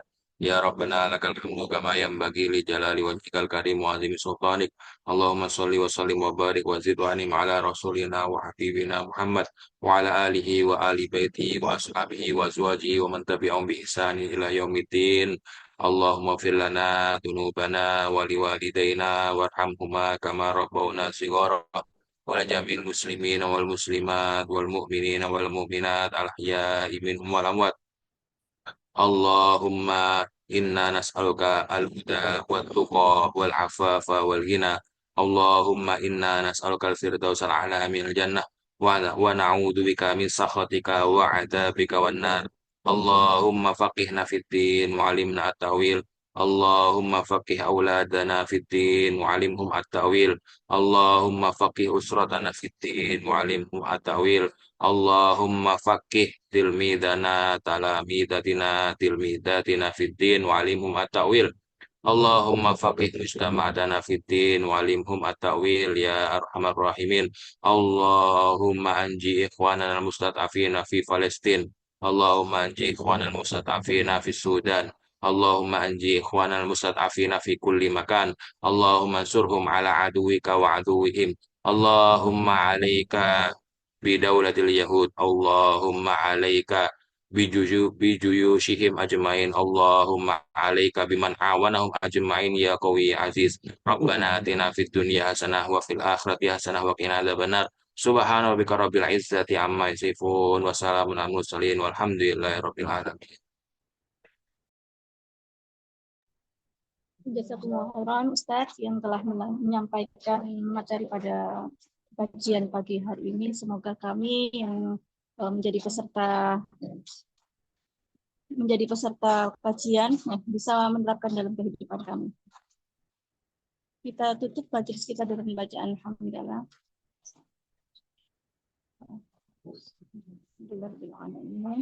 Istighfar dan doa kafaratul majlis. Subhanallahumma wa bihamdika asyhadu an la ilaha illa anta astaghfiruka wa atubu ilaik. Oh ya, ini ada sekedar info ya. Untuk bulan depan, insya Allah kita kajiannya offline ya di RTQ An-Nur. Insya Allah akan kita laksanakan Ahad pekan pertama di bulan Desember ya. Mudah-mudahan diberikan kesempatan untuk bisa berjumpa kembali. Dan untuk pertemuan kita pada pagi hari ini, Assalamualaikum warahmatullahi wabarakatuh. Waalaikumsalam warahmatullahi Waalaikumsalam warahmatullahi wabarakatuh. wabarakatuh.